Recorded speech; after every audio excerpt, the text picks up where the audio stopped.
네, 오늘 본문 성경은 아모스 5장 21절로 27절까지 말씀을 보겠습니다. 내가 너희 절기들을 미워하여 멸시하며 너희 성회들을 기뻐하지 아니하나니 너희가 내게 번제나 소제를 드릴지라도 내가 받지 아니할 것이요 너희의 살찐 희생의 화목제도 내가 돌아보지 아니하리라. 내 노래소리를 내 앞에서 그칠지어다. 내 비파 소리도 내가 듣지 아니하리라. 오직 정의를 물같이 공의를 마르지 않는 강같이 흐르게 할지어다. 이스라엘 족속아, 너희가 40년 동안 광야에서 희생과 소제물을 내게 드렸느냐? 너희가 너희 왕 직굿과 기운과 너희 우상들과 너희가 너희를 위하여 만든 신들의 별 형상을 지고 가리라.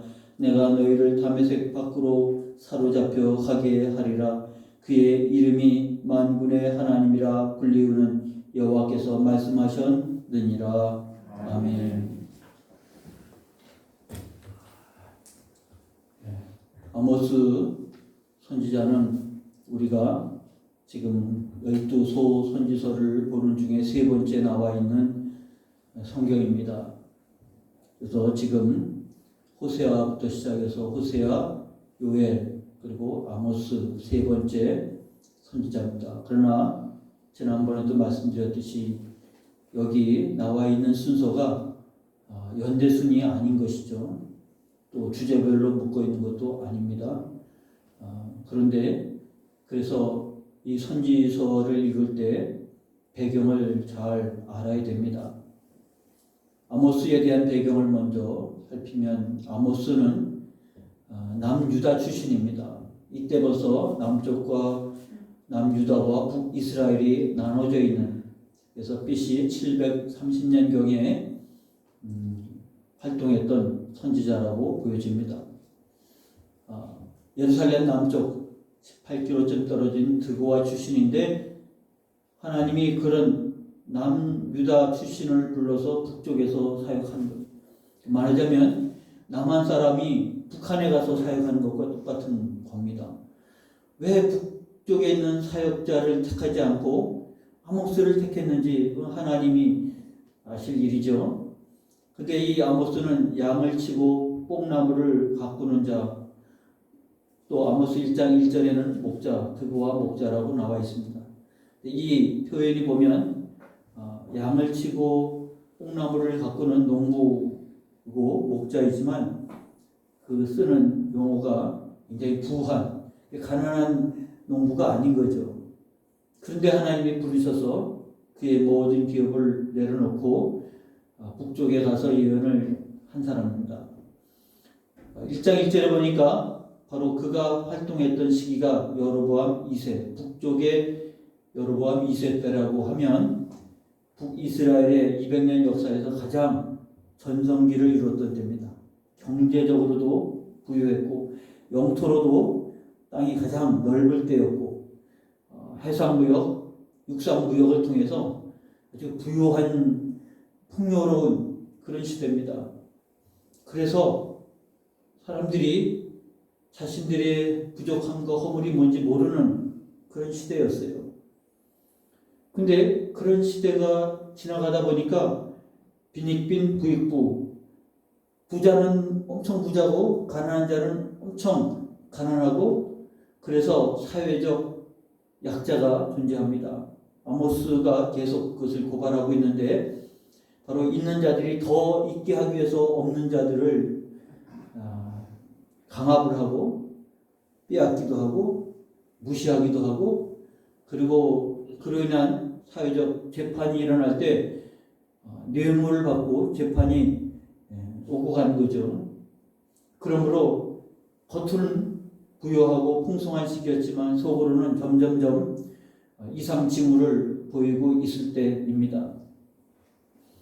아모스를 하나님께서 그곳에 보내셨는데 이런 배경 속에서 아모스는 12소 선지자 중에서 제일 먼저 활동한, 연대순으로 보면 제일 첫 번째 선지자입니다. 바로 이 여로보암 2세니까 그 앞에 아하방 시대 때 활동했던 선지자가 엘리야입니다. 엘리야와 아모스 사이에는 그렇게 기간이 길지 않은 거예요. 근데 엘리야는 굉장히 오래된 옛날 사람 같고 아모스는 훨씬 밑에 시기적으로 늦춰진 사람처럼 보이지만 사실 아합 왕 시대와 여로보암 2세 시대는 그렇게 큰 차이가 나지 않아요. 근데 차이는 엘리야는 놀라운 큰 사역을 이뤘지만 아모스는 그 예언의 말씀을 기록을 했다는 겁니다. 처음 말씀을 예언을 기록한 선지자가 바로 아모스입니다. 시기적으로 제일 먼저였고 이것을 기록한 최초의 선지자가 아모스입니다. 아모스가 이렇게 자신의 출신 지역을 떠나서 북쪽에, 그리고 가장 풍요로운 시대였지만 그러나 내부적으로 보면 이제 그야말로 골마 터지기 직전까지 점점점 암덩어리가 생긴 거예요. 몸에 암덩어리가 생겨서 초기에 제거하지 않으면 이제 온몸을 다 뒤덮을 그런 위기에 하나님이 아모스를 북이스라엘로 보내신 겁니다. 근데 북이스라엘은 이 남쪽 출신 아모스의 선지자의 말에 기울일 준비가 안 된 사람들이에요. 그리고 눈을 돌리지 않은 사람들입니다. 그래서 아모스 선지자의 외침은 굉장히 강렬한 메시지를 우리에게 전해주고 있습니다. 본문 배경을 우리가 또한 살펴보겠습니다. 이 본문은 제가 75년도에 신앙생활을 시작했는데 그때가 대학교 1학년 때입니다.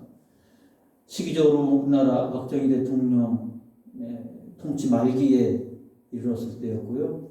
제가 대학을 들어가면서부터 하여튼 대학가는 날마다 데모하는 그런 시대였어요. 제가 기억하기는 고등학교 1학년 때 유신이 뭔지도 모르고 유신 찬송이라고 했는지 하여튼 그런 거를 여기다 가슴에 붙이고 고등학교 1학년들한테 그걸 붙이고 다니게 했을 그런 때였고요. 대학을 들어가니까 이제 민주화 운동을 아주 대대적으로 일어난 그런 시기였고 그것을 또 억압하는 시기였고 그때 제가 신앙생활을 시작했는데 그때 많이 들었던 성경 구절이 아모스 5장 24절 오늘 읽은 본문 말씀입니다. 오직 정의를 물같이 공의를 마르지 않는 강같이 흐르게 할지어다. 이게 이제 대학가에 그냥 프랭카드로 걸려있는 성경 구절인데도 불구하고 민주화운동을 하는 사람들에게 있어서 정말 합당한 근거를 주는 그래서 오직 정의를 물같이 이게 이제 캐치프레이즈였어요. 그렇게 알고 그 시대를 제가 살았던 것 같습니다. 근데 이제는 신학을 하고 성경을 보면서 오직 정의를 물같이가 그럴 때 쓰는 말이 아닌 거예요. 성경을 잘못 인용을 한 케이스입니다. 근데 여전히 단어가 정의라든지 공의라는 단어가 그렇게 인상이 돼요. 근데 아모스가 지금 북이스라엘에서 정의와 공의를 외칠 때에는 그냥 민주화 이런 게 아닌 거예요. 그래서 오늘 아모스의 대표 메시지가 바로 5장 24절이라고 하면 이 말씀이 오늘 우리 시대에 우리에게 어떤 말씀을 주는지 살피려고 합니다. 본문을 이해하기 위해서는 먼저 아모스 4장 바로 이 앞에 4절과 5절의 말씀을 살펴봐야 합니다. 화면을 보시면 너희는 베델에 가서 범죄하며 길갈에 가서 죄를 더하며 이거는 이제 제사장들이 성소로 초대할 때 오라 너희는 성소로 오라 이렇게 외치는 말씀입니다. 근데 그들이 오라 했을 때 제사장들의 초대가 이제 이루어지는 건데 그 초대하는 성소가 바로 베델과 길갈이라고 나왔습니다. 베델은 이제 아시는 것처럼 창세기에 야곱이 바단 아람으로 도망갈 때 들판에서 돌베개에 베고 잤는데 그곳에 하늘문이 열리고 천사가 오르락 내리락 하는 모습을 보고 이것이 베델이라. 여기서 벳은 집이란 뜻이고 엘은 하나님입니다. 그래서 벳엘 하나님의 집이란 뜻이죠. 야곱이 들판이지만 이곳이 하나님의 집이다. 그래서 이스라엘에게 그리고 특히 북이스라엘에게 있어서 베델은 성소죠. 길갈은 여호수아가 가나안 땅에 처음 요단강을 건너 들어왔을 때 그들의 거점으로 삼은 곳이 바로 길갈입니다. 그래서 길갈에 진을 치고 그리고 그들은 늘 전쟁에 나갔다가 길갈로 되돌아오고 전쟁에 나갔다가 길갈로 되돌아오고 그래서 길갈은 가나안 정복의 핵심 요충지였고 그러므로 북이스라엘의 성소였습니다. 그래서 제사장들이 오라 베델로 오라 오라 길갈로 오라 이렇게 초청을 합니다. 그 초청 뒤에는 항상 그리고 그곳에 가서 죄를 씻으라. 제사장들이 백성들에게 오라 성소로 오라 그리고 그곳에서 죄를 씻으라 이렇게 초대하는 자리 속죄의 자리. 근데 아모스가 똑같은 말을 이제 비틀는 거죠. 너희는 베델에 가라 거기서 범죄하고 길갈에 가라 거기서 죄를 더하며. 아모스의 메시지는 제사장들의 말을 비틀은 거죠. 그래서 오라 그곳에 가서 죄를 씻으라 그렇게 말하는 제사장들의 메시지를 그래 너희는 베델에 가서 범죄하고 길갈에 가서 죄를 더하라. 속죄의 자리가 아니라 범죄의 자리. 그게 바로 북이스라엘 여로보암 2세 시대 때의 모습인 것입니다. 그들에게 이 말씀을 하시면서 하나님은 아모스 이제 우리 읽은 본문 바로 앞에 나옵니다. 여호와께서 이스라엘 족속에게 이와 같이 말씀하시기를 너희는 나를 찾으라 그리하면 살리라. 베델을 찾지 말며 길갈로 들어가지 말며. 중요한 것은 성소가 아니고 하나님이죠. 거룩한 땅 거룩한 처소가 아니라 그곳에 가는 이유는 하나님을 찾기 위한 것인데 그들은 베델을 하나님 없는 베델을 찾았고 하나님 없는 길갈을 찾았던 것입니다. 너희는 나를 찾으라. 이게 이제 오늘 본문 말씀의 배경인 것입니다. 그들이 어떻게 신앙생활을 했는지. 북이스라엘은 시작부터 여로보암 1세로부터 시작할 때부터 우상숭배로 시작하고 우상숭배로 끝난 하나님의 아픈 손가락입니다. 결국 돌아오지 않고 722년에 아수르에 멸망해서 결국은 북이스라엘은 사라지고 훗날 사마리아가 되어버린 하나님의 아픈 손가락이 바로 북이스라엘입니다. 그곳에 아모스를 보내면서 베델을 찾지 말고 길갈로 들어가지 말고 그렇게 신앙생활 하지 말고 나를 찾으라 하나님을 찾으라 아모스를 통해서 말씀하신 내용이라고 할 수 있겠습니다. 그런데 오늘 21절 본문으로부터 시작하면 그런데 하나님과의 만남이 불가능한 상황이 되어버립니다. 아모스 5장 21절 뭐라고 말합니까? 내가 너희 절기들을 미워하여 멸시하며 너희 성회들을 기뻐하지 아니하나니. 절기와 성회는 온 백성들이 모이는 곳입니다. 하나님을 하신 일들 하나님께서 우리에게 베푸실 은혜를 기억하면서 모이는 게 절기고 그리고 그 은혜를 감사하고 찬송하는 것이 성회인데 하나님이 그 절기를 미워하고 멸시하고 거절한다는 뜻이죠. 기뻐하지 아니하리니 기뻐한다는 것은 받으신다는 단어인데 기뻐하지 아니한다 그러니까 하나님께서 너희가 절기에 모여서 성회하는 것을 내가 기뻐하지 않는다. 나는 받지 않겠다. 거절하는 메시지예요. 예배가 아니면 하나님을 만날 수가 없는데 하나님이 그 만남을 거절하는 거예요. 나한테 오지 말아라. 절기 그리고 성회 제물 두 번째는 이제 제물입니다. 너희가 내게 번제나 소제를 드릴지라도 내가 받지 아니할 것이요 너희가 살찐 희생의 화목제도 내가 돌아보지 아니하리라. 하나님이 제사를 거부합니다. 성회도 절기도 거부하시고 제사도 거부합니다. 번제, 소제, 화목제는 그들의 가장 중요한 세 가지 예배 형태입니다. 그런데 번제, 제물을 태워서 하나님 앞에 드린 거죠. 소제는 민화, 밀가루, 가루를 떡으로 만들어서 하나님 앞에 태워드리는 번제, 소제. 보통 번제를 드릴 때 소제를 같이 드려요. 화목제는 하나님 앞에 우리가 감사제를 드린 것처럼 헌신하는 마음으로 드리는 화목제. 근데 하나님이 너희가 번제나 소제를 드릴지라도 내가 받지 아니할 것이요. 하나님이 그렇게 하라고 시킨 것인데 하나님이 거부하고 있습니다. 화목제도 내가 돌아보지 아니하리라. 직설적으로 표현하면 내가 거들떠 보지도 않겠다. 제물도 거부하시고. 세 번째는 찬양합니다. 23절에 보니까 내 노래소리를 내가 듣지 내 앞에서 그칠지어다. 내 비파 소리도 내가 듣지 아니하리라. 그러니까 번제로 드리고 소제로 드릴, 그래서 냄새를 맡는데 받지 아니하신 것. 눈으로 보는 것도 내가 돌아보지도 아니할 것이다.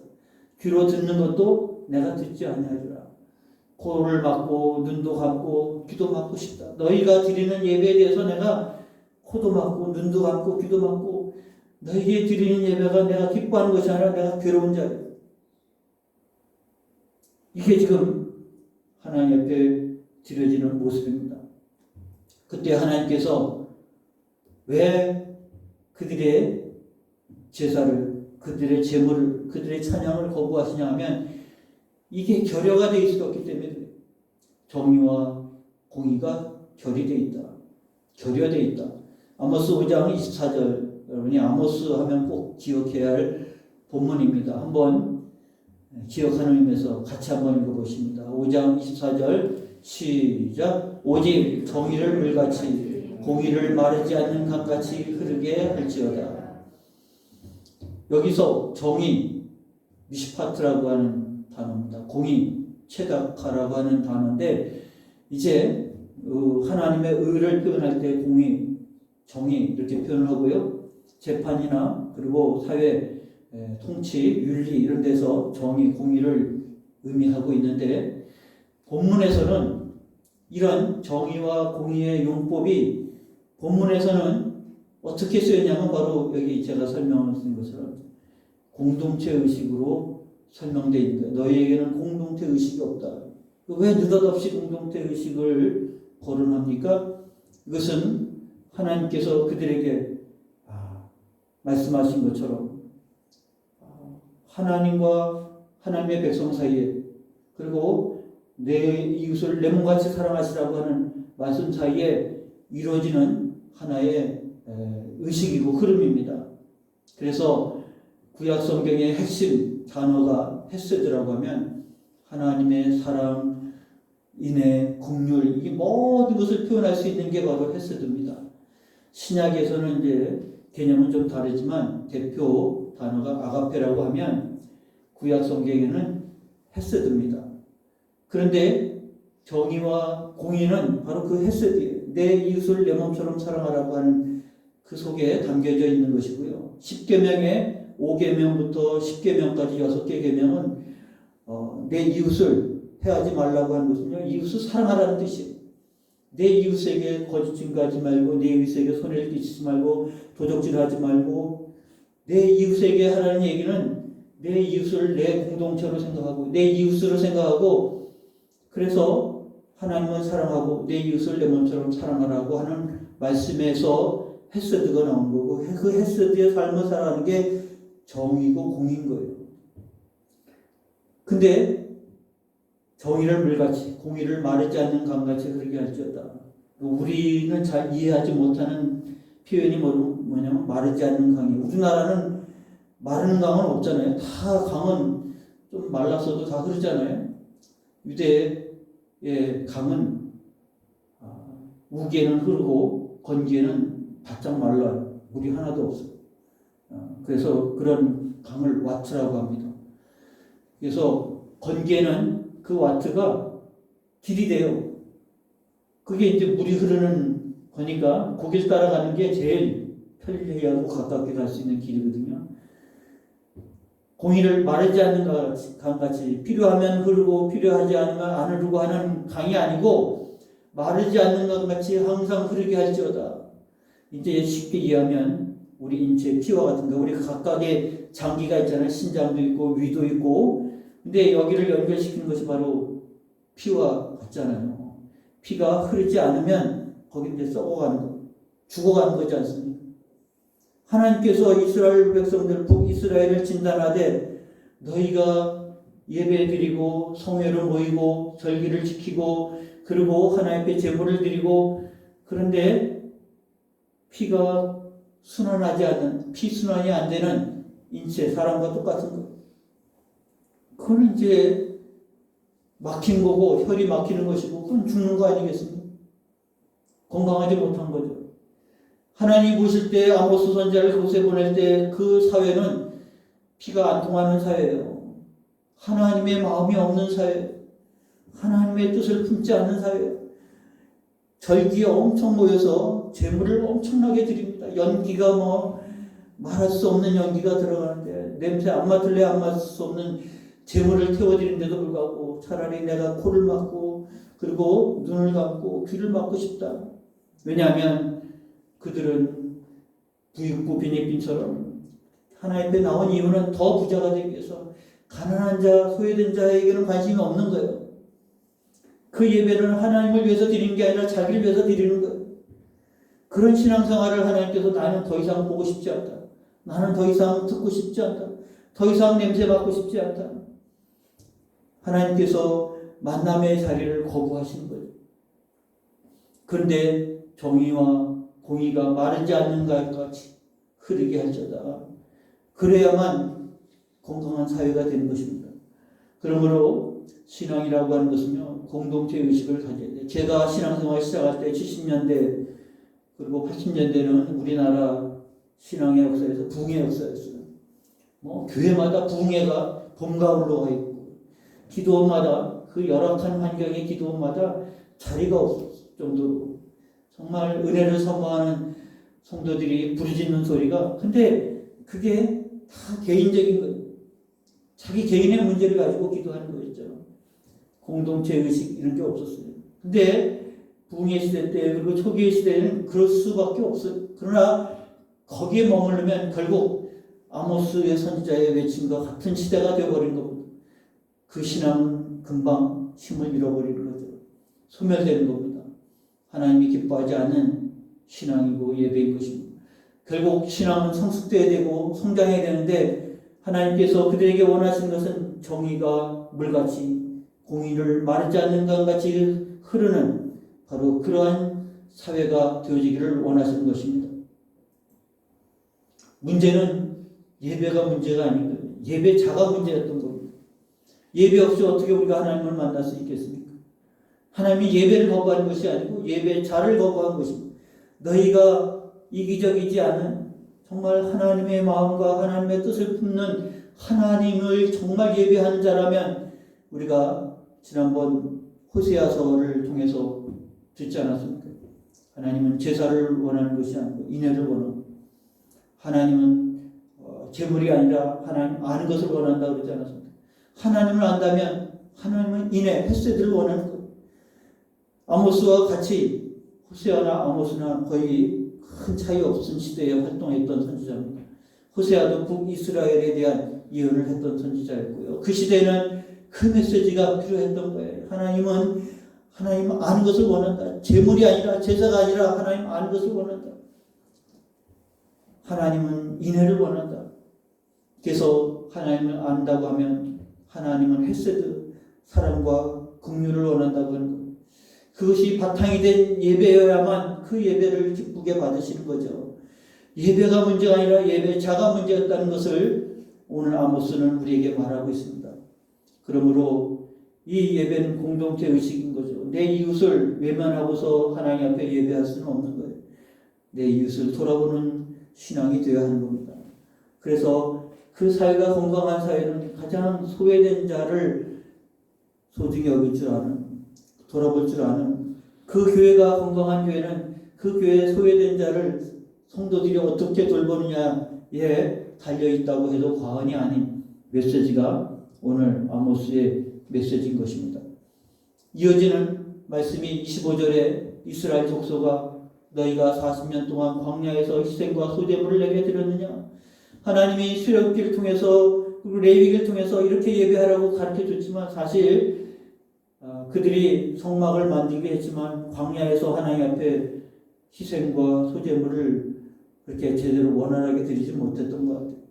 제물이 없어도 예배가 없어도 광야에서는 하나님과 함께하는 시기였지 않습니까? 불기둥과 구름기둥으로. 그래서 그 구름기둥을 쉐키나 하나님의 영광이라고 말합니다. 성막에 하나님의 영광이 성막을 이렇게 구름이 덮어 있는 거예요. 원래 그 땅은 구름이 안 보이는 땅이잖아요. 구름 한 점 없는 땅인데 그 성막에는 구름이 덮여 있어요. 쉐키나 하나님의 영광이 덮여 있었고 그 구름이 떠오르면 그리고 그들이 다 이삿짐을 싸고 이동을 하는 하나님과 함께하는 자리가 아니었습니까? 이스라엘 족속아 너희가 40년 동안 광야에서 희생과 소제물을 내게 드렸느냐? 제대로 드리지도 못했지만 하나님과 함께하고 동행했고 하나님 기뻐하시지 않았습니까? 그런데 지금은 하나님의 은혜와 하나님의 축복으로 말미암아 그들이 풍요로운 시대를 보냈지만 하나님이 받을 수 없는 예배를 하나님이 받을 수 없는 제사를 드리고 있다고 하는 것입니다. 그것은 더 이상 하나님의 백성이 아닌 것이죠. 그러므로 하나님께서 그들에게 말씀하셨습니다. 오늘 본문의 마지막 절 내가 너희를 다메섹 밖으로 사로잡혀 가게 하리라.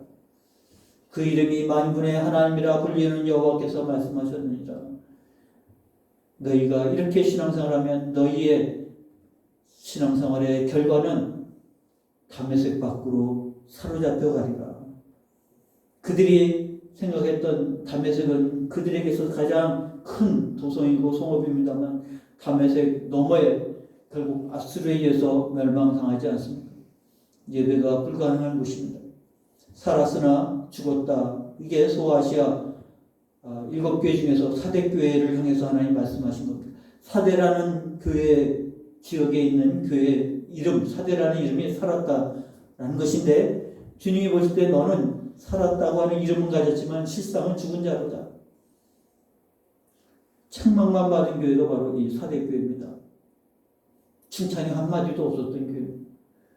바로 그들의 미래가 살았으나 죽은 자. 그러므로 오늘 아모스가 외치는 메시지가 오직 정의를 물같이 공의를 마르지 않는 강같이 흐르게 할지어다는 민주화를 이루라고 하는 패치프레이즈가 아니고요. 너희가 하나님의 안다고 하면 하나님의 헤세드 그 마음을 품고 너희의 이웃을 돌아보는 거죠. 함께 믿음의 공동체를 세우는 것이고요. 그 공동체를 온전히 세울 때 하나님이 그 공동체를 통해서 영광을 받으시고 예배를 받으시는 겁니다. 그러므로 신앙은 개인적, 이기적 신앙이 아닌 거예요. 공동체적 신앙을 가져야 되는 겁니다. 올해 우리가 공동체 영성, 그게 바로 오늘 본문의 말씀과 동일합니다. 정의를 물같이, 공의를 마르지 않는 강같이 흐르게 하는 것이 교회고, 바로 너희가 인애를 알기 원하고 여호와 안 것을 알기 원한다고 했을 때 호세아의 메시지처럼 하나님을 알고 하나님의 말씀대로 헤세드, 인애와 긍휼과 자비와 사랑과 그리고 헌신의 삶을 살아가는 것, 그런 공동체 영성을 가질 때 하나님이 기뻐하신 거예요. 바로 그런 가장 이상적인 시대가 다윗의 시대였습니다. 다윗의 시대가 가장 이상적인 공동체의 모습을 보여서 하나님이 그 예배를 받으시지 않습니까? 그리고 다윗이 하나님 앞에 성전을 지을 마음이 있을 때 거절했지만 그 마음은 기쁘게 받지 않습니까? 그리고 그 마음을 받고 그리고 그에게 복을 주시되 너의 후손이 되도록 왕위를 이어갈 것입니다. 그래서 북이스라엘은 9번 왕조가 바뀝니다. 왕조가 바뀌었다는 얘기는 쿠데타를 일으켜서 전 왕을 죽이고 자기가 왕이 됐는데 그 200년 역사에서 9번이나 쿠데타가 일어나는, 한 번도 혈통이 흘러간 적이 없는, 제일 많이 간 게 4대를 가다가 이제 멸망을 당한 것이죠. 그러나 남유다는 멸망할 때까지 다윗의 자손들이 계속 왕위를 이어간, 그리고 그 왕의 끝에 다윗의 자손 예수 그리스도, 바로 하나님께서 성전을 짓겠다고 마음먹은 다윗의 그 마음을 받으셔서 메시아의 축복을 주신 것 아닙니까? 어쩌면 하나님이 받으시는 모습을 볼 수 있는 것이 바로 다윗의 시대라고 하면, 다윗의 시대야말로 바로 하나님의 정의를 물같이 공의를 마르지 않는 강같이 흐르는 시대였다고 하면, 오늘 우리의 신앙의 공동체, 우리의 신앙의 삶을 그렇게 이어가야 하는 것입니다. 아모스 선지자가 오늘 이 말씀은 그 시대, 여로보암 시대, 그 시대에게 외치는 말씀이었지만 오고 오는 세대에 여전히 말씀하고 있습니다. 우리가 이런 신앙이 아니면 이기적이고 자신을 위한 신앙이라고 하면 하나님이 나는 코를 막고 눈을 가리고 귀를 막겠다고 거절하겠다고 분명히 말씀하고 있는 것입니다. 오직 정의를 물같이 공의를 마르지 않는 감같이 흐르게 하는 여러분의 우리의 신앙이 되어야 할 것입니다. 기도하겠습니다. 하나님 아버지 감사합니다. 아모스를 통해서 말씀하시니 우리가 말씀을 듣습니다. 그 시대의 신앙을 바라보며 하나님께서 그 시대에 책망하셨던 것들을 바라보며 하나님의 마음을 이해하고 깨닫고 공감합니다. 그러나 오늘 우리 시대 우리의 모습을 바라보면서 과연 우리는 아닙니다. 우리는 그렇지 않습니다. 라고 말할 수 있을런지요. 여전히 이 시대도 하나님 우리가 공동체를 잃어버리고 자신의 신앙에 안주하고 있을 때가 얼마나 많은지요. 하나님 우리의 마음이 하나님 알기를 원하고 내가 인애를 원한다고 하시는 그 말씀을 또한 마음에 새기게 하시고 공의를 정의를 마르지 않는 강같이 흐르게 해야 할 바로 우리의 신앙의 모습이 이어야 한다는 사실을 일깨우는 이 밤이 되게 하여 주옵시고 우리를 하여금 하나님 말씀을 따라 결단하는 자리에 이르게 하여 주옵소서. 우리를 깨닫게 하여 주옵시고 아버지 결단하게 하시고 하나님 은혜의 삶을 살아가도록 성령의 감동 감화 역사로 말미암아 이루어지게 하시고 그래서가 우리가 서로 돌아보고 은혜와 사랑을 함께 나누는 아름다운 신앙의 공동체로 세워져가는 개전교회가 되게 하여 주셔서 하나님 살았으나 죽었다고 하는 사대교회 같은 교회가 아니라 내가 적은 능력을 가지고도 믿음을 지켰으니 빌라델비아 교회처럼 칭찬 듣는 교회로 주 앞에 설 수 있는 저희가 되게 하옵소서. 예수님의 이름으로 기도하옵나이다. 아멘. 찬송가 455장 부르고 중보기도하고 주기도문으로 예배를 마치시기 바랍니다.